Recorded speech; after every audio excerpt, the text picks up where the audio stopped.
Hello বন্ধু, হাতাকন্তি channel থেকে সবাইকে স্বাগত। তো দেখো, চ্যানেলটা চালানোর জন্য তো আমাদেরকে রোজ ভিডিও তো পোস্ট করতেই হবে। তো আমি 1 উইক ভিডিও ভালো মতো পোস্ট করিনি বলে সত্যি আমার রিচ অনেক ডাউন হয়ে গেছে। কিন্তু যতই মন মেজাজ খারাপ হোক, এত প্রতিবাদ আন্দোলন হোক, কিন্তু কাজ তো আমাদেরকে চালিয়ে যেতেই হবে। ইউটিউব তো আমাদের কথা শুনবে না।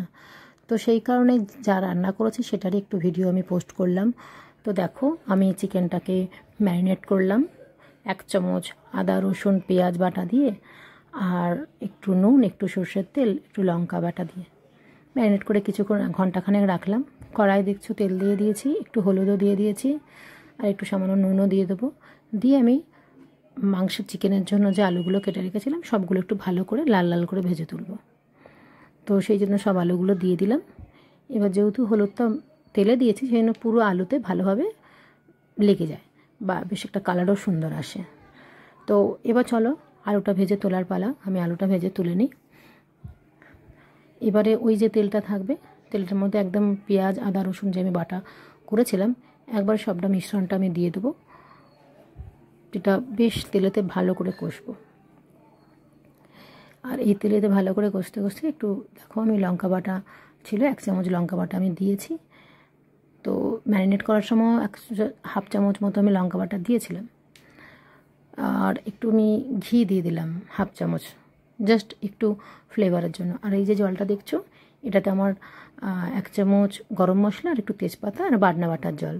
এটা আমি কষা কষা হয়ে যাবার পরে একটু জলটা ঢেলে দিলাম, দিয়ে এটা ভালো করে ফুটবে বা কষবো। এবার দেখো, ম্যারিনেট করা চিকেনটা আমি দিয়ে দিলাম। মোটামুটি 20 মিনিট মতো তোমাকে ওই মশলাটা কষে নেওয়ার পরে চিকেনটা দিতে হবে। তো চিকেনটা আমি দিয়ে দিলাম, দিয়ে এইভাবে কিছুক্ষণ চাপা দিয়ে রাখবো। বাস জাস্ট একটু মশলাগুলোর মধ্যে অ্যাবজর্ব করবে। তো কিছুক্ষণ কমিয়ে কমিয়ে চাপা দিয়ে রাখার পর আমি ঢাকা খুলে দেখলাম যে এইরকম হয়ে গেছে। অনেকটা জলও বেরিয়েছে এবং চিকেনগুলো বেশ ছোটো ছোটো হয়ে গেছে। তো এইটাকেও বেশ কিছুক্ষণ কষবো। তো মনে হলো, আমি একটু চেখে দেখলাম যে আমার একটু ঝাল কম, মানে একটু আমাকে লঙ্কা দিতে হবে। তো চলো, এখনও আমি যা লঙ্কা হলুদ যা যদি অ্যাড করার থাকে কিছু অ্যাড করতে পারো। তো এই সময় একটু লঙ্কা গুঁড়ো আমি অ্যাড করে দিলাম। দিয়ে দেখো আবারও কষাচ্ছি। এখনও পর্যন্ত আমি জল দিইনি, যা চিকেনের জল সেটা দিয়ে হচ্ছে। তো এবার আমি একটু জল দিলাম চিকেনে। আমার মশলা বাটার যে মিক্সি বাটিতে যে জলটা ছিল সেটা দিয়ে দিলাম। দিয়ে এবার আমি সম্পূর্ণ এটাকে চাপা দিয়ে রেখে দেবো। আলুগুলোকে বেশ ভালো করে ডুবিয়ে দিয়ে চাপা দিয়ে রেখে দিলাম।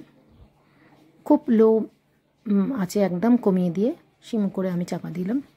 চাপা খোলার পরে দেখো জিনিসটা কীরকম হয়েছে।